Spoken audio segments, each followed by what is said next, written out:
What's up, guys? Ricardo Amendolia here, and I have some very, very exciting news for the entire Jiu-Jitsu community. We are finally getting a real movie about one of the legends of our sport, one of the, like a real legend in Jiu-Jitsu, and it's coming soon to a theater near you, and I'm going to tell you all about it. Alright guys, before we get to today's video, I kindly ask that you like and subscribe to the video. Do me a huge favor, hit that little bell so you get the notifications and you get all the updates on all my upcoming videos and you see all the cool content I'm going to put on my channel. Now, the movie coming out, we're not talking about red belts, we're not talking about Jiu-Jitsu aliens. They are making a movie about Fernando Terere. That's right, it's going to be called O Faixa Preta, which means the black belt. It's going to be a full-length feature film about the life and story of Fernando Terere.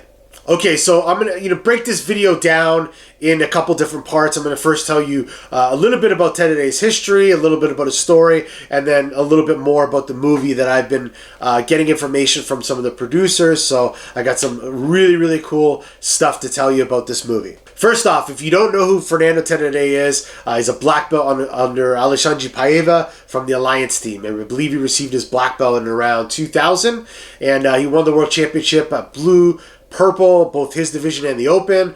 He won it at brown belt. He actually defeated BJ Penn, I believe, at brown belt. And then he black belt world champion in 2000 and in 2003. Fernando Tererê, formed his own team and academy in 2002. He created the TT Academy with Eduardo Teles, his partner, and then eventually split off and made their own team. They were with Alliance originally, and then they were with Master, and then they made their own team, which was the TT team. The TT team, they had some of the coolest competitors at the time, in the span of a few years. Guys like André Galvao, guys like Cobrina, Lucas Lepre, they all kind of came up under the T-Team banner. And a lot of what you see of modern Jiu-Jitsu came from Fernando Terere's influence. I'm talking about the long step passes, the leg drags, the passing to the back. A lot of those stuff was non-existent prior to Terere. He was one of the guys that really created this beautiful style of Jiu-Jitsu, kind of combining, takedowns and sweeps and guard pulls all together with back takes and in a style that no one ever seen before. In Terere's career, he had some huge wins in the height of his career.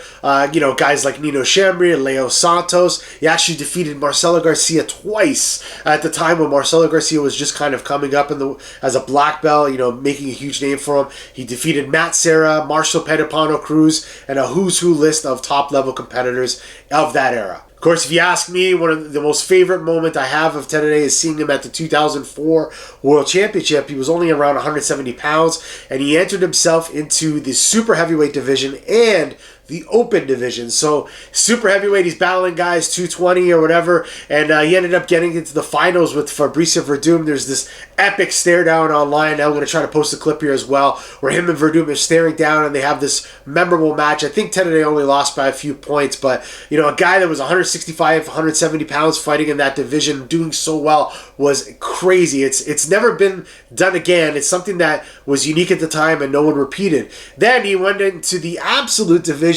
and battled with the likes of Hodger Gracie. Had an amazing match with Hodger Gracie.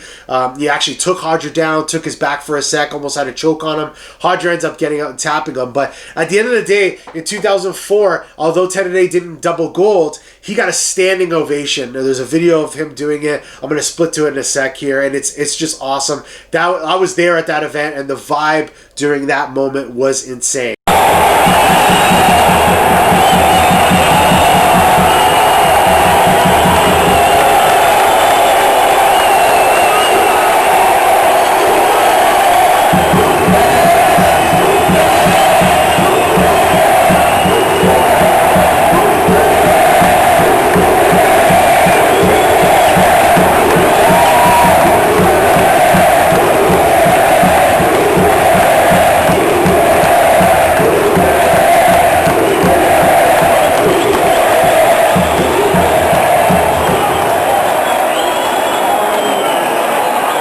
So unfortunately, 2004 was the beginning of some problems in Terere's personal life outside of jiu-jitsu, and that's kind of, I like to call it like the dark ages of his life sort of began. In 2004 till about 2011, there's a lot of unknown, he had some substance abuse issues, depression, and he sort of left jiu-jitsu at the height of his career, and a lot of us in the jiu-jitsu community were rallying together to help get him a lawyer, help get him rehabilitation, help get him back on track.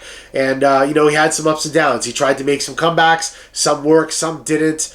But around 2011, I believe, that's when we started to see more video of Terere training again and competing again, and he made a comeback. So one of the other most memorable moments in his career is, him coming back to the European Championship, almost 11 years off from top-level black belt competition.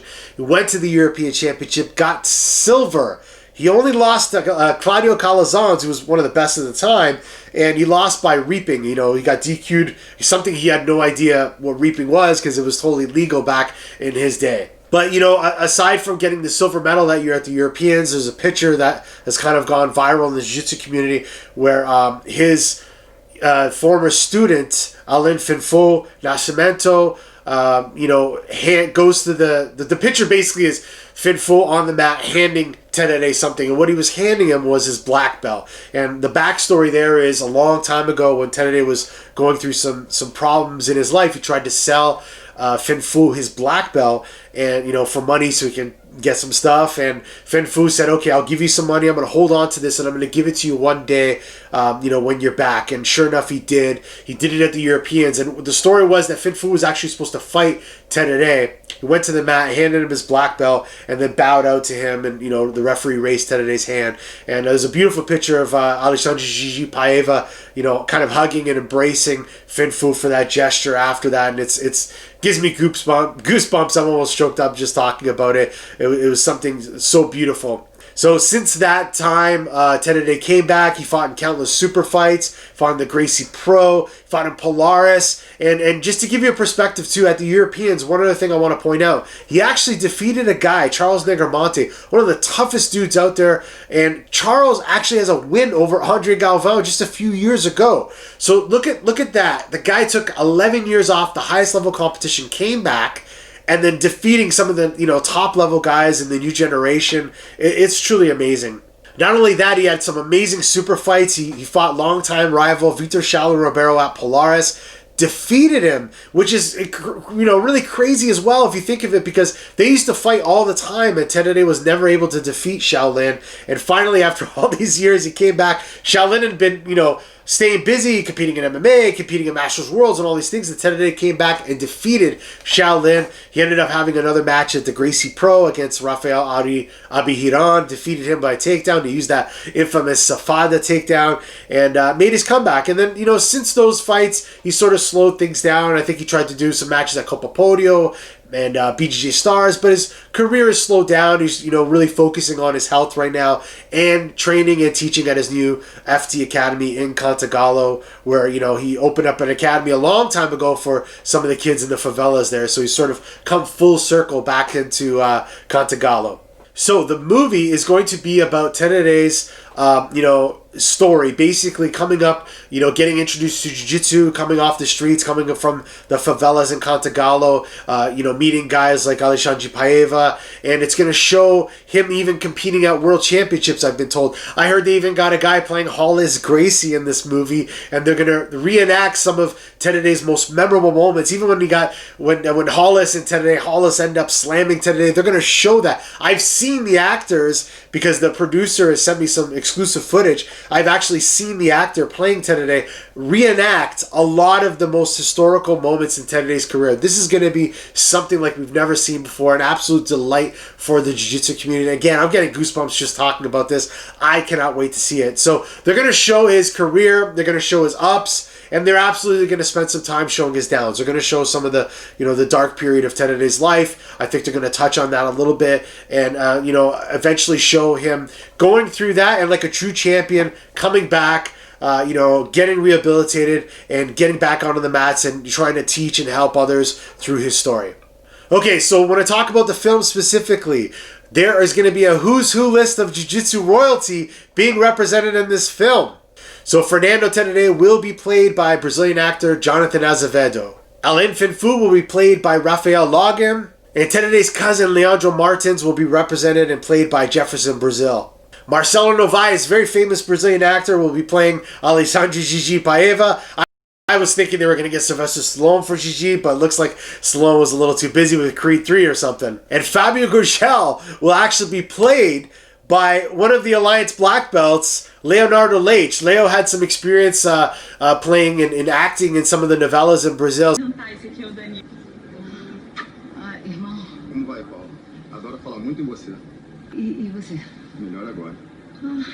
So he's actually going to play one of his professors in a full-length feature film. I cannot wait to see this. There's going to be other guys in it. Comprido's going to be represented. Let me see here. Bernardo Mesquita is going to be playing Rodrigo Comprido. Elan Santiago is going to be represented. Of course, Tio Barriga, Terere's father, is going to be in the film. This is truly going to be something that the Jiu-Jitsu community has been waiting to see. A real movie about one of our amazing stories that about a guy that's just a true legend in the sport that's contributed so much in the sport, and I just cannot wait to see it.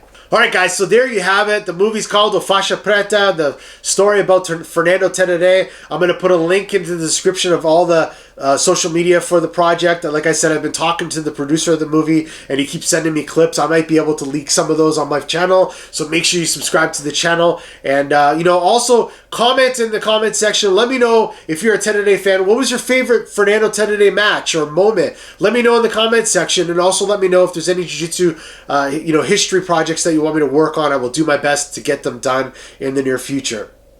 So that's about it, guys. Fernando Terere, O Faixa Preta, the black belt, coming soon to a theater near you. I cannot wait to see this. I got goosebumps and emotional just thinking about this movie. I've known Terere for quite some time, and I cannot wait to see this movie. I really am confident that they're going to do a good job. Just looking at all the rehearsing they're doing and all the investment they're making in this film, they are not skipping any details to make this as authentic as they can to Fernando Terere's life. Alright, there you have it, guys. Once again, Ricardo Montoya here, your BJJ historian. Like, subscribe to my channel, hit that little bell there to get notifications on all my new videos, and I'll see you guys next time.